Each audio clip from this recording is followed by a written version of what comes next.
Hi guys! So this is my first video filmed with my new camera. I really hope that everything, the quality and everything was good.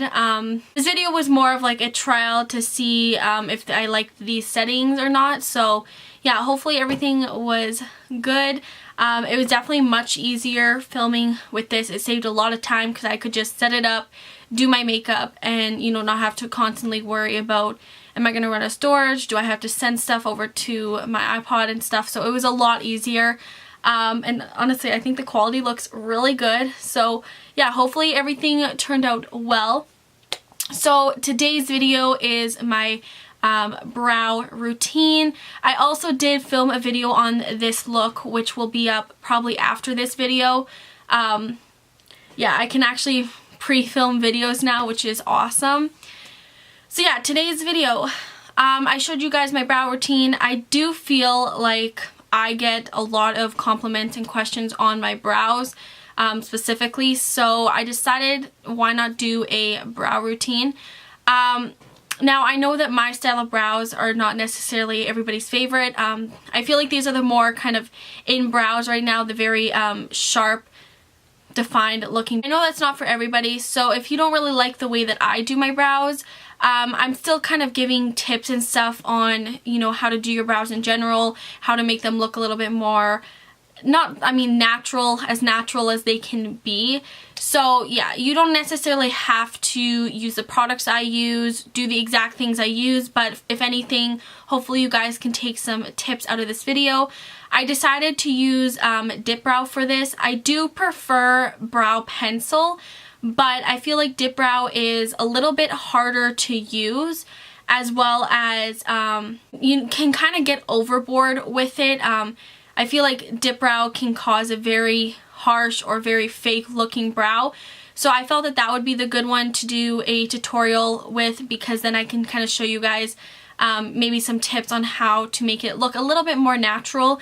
And yeah, also I do have a video that I did show how I do my brows with a brow pencil. I'll find that tutorial and I'll link it down below in case you want to see how I do that. Normally I don't do my brows in my videos just because it's very repetitive. So yeah, I will find the video though and link it down below if you want to see me doing my brows with a brow pencil. It's typically the same kind of routine. It's just two different products. So in case you want to see that, I will have that down below.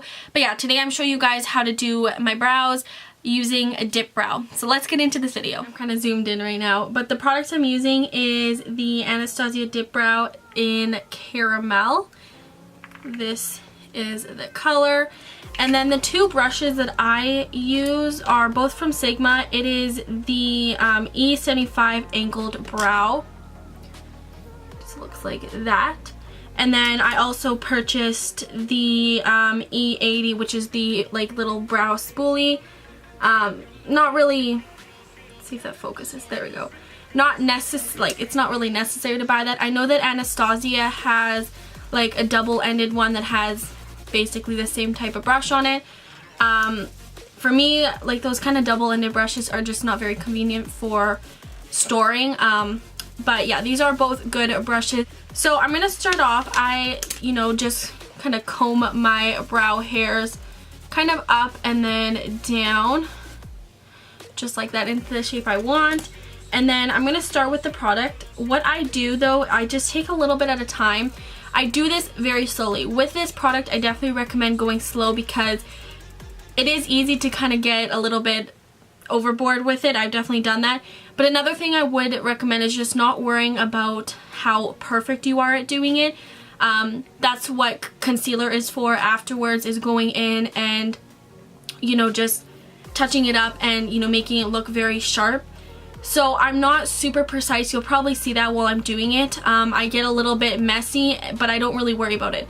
I just mainly focus on getting the shape that I want. So I start about 3/4 in and I just go lightly. That was not lightly, but that's okay.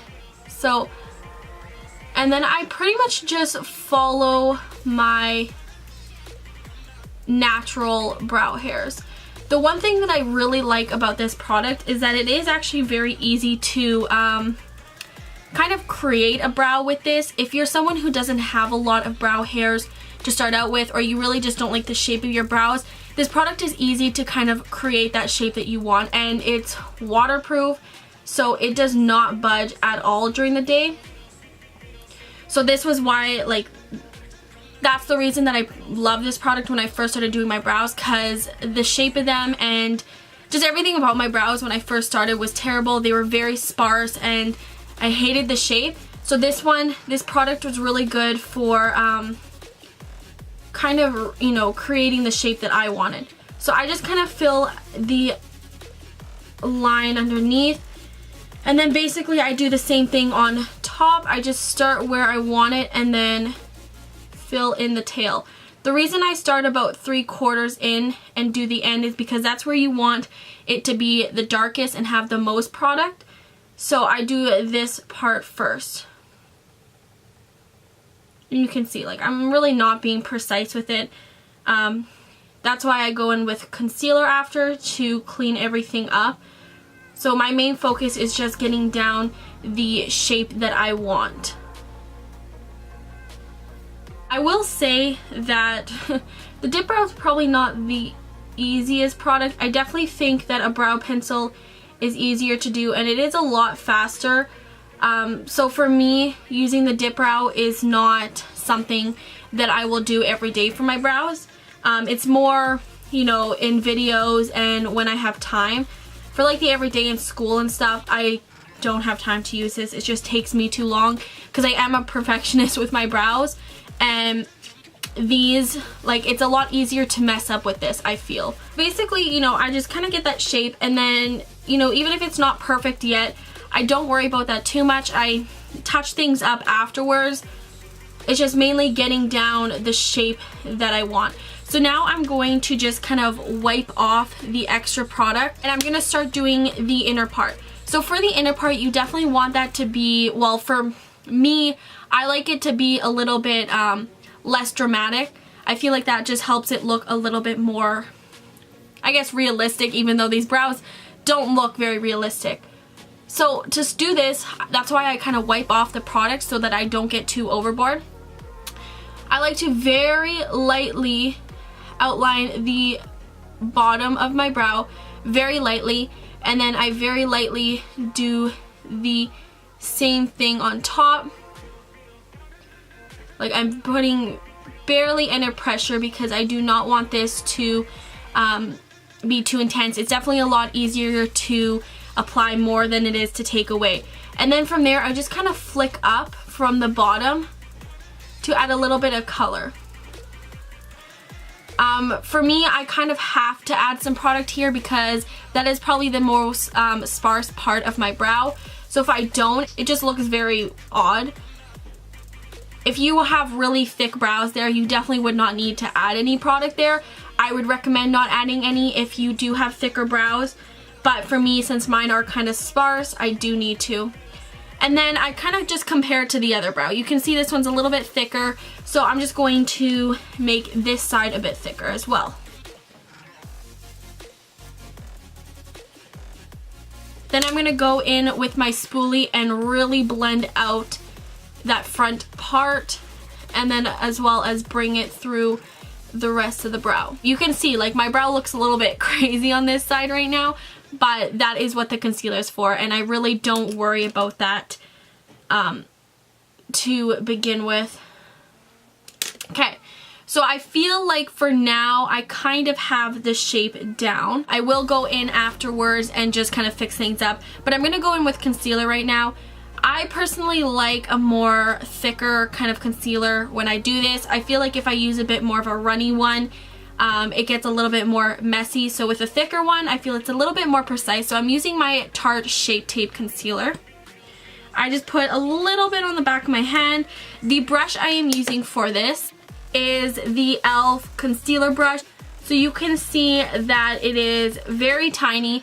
I like a more tiny brush because I feel like I have a lot more control with it. And a flat synthetic brush is perfect for this. Okay, so I'm gonna have to get in a little bit closer here. Okay, so I start from the inner part of my brow, and I just do it very slowly.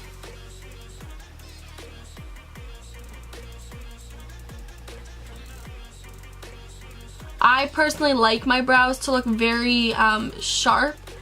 So I make this as straight and clean as possible, and then I just kind of blend out that concealer. Can you see what a difference that made already?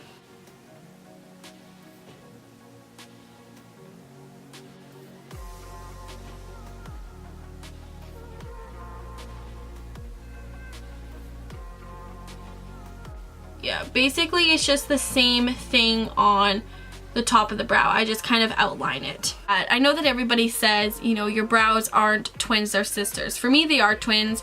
So I do try to make them as close as possible, like as similar as possible. That's why I'm such a perfectionist, and that's why sometimes it takes me so long to do my brows, is because I'm constantly like, you know, this one's longer than this one, or this one's thicker than this one. So yeah. Basically, I'm just gonna go in and fix the areas that I feel need to be fixed. So my last step is using a brow gel. I don't use it so much for keeping my brows in place because really I don't have much of a problem with that in general, but especially with this, it really doesn't move at all. I use it more to give my brows a little bit more definition and texture to them, because using this product definitely makes them look very flat. So using a brow gel just kind of defines the brow hairs a little bit more. So I'm using the L'Oreal one. It's just a clear it's just a clear brow gel. So I kind of start at the front, and I definitely put the most product here. This is where I want the hairs to be really defined. And I just kind of brush them upwards, and then I go through the rest of the brows. I do put quite a bit. Because I really like my brow hairs to be like defined and really noticeable. So that is all, guys. This is my brows when they're completely done. They do take me a little while to do because I am a perfectionist with them. But yeah, so this is the final result. So if you guys like this video, and if this tutorial was helpful for you, then give it a thumbs up and subscribe. And yeah, so I'll see you guys in my next video.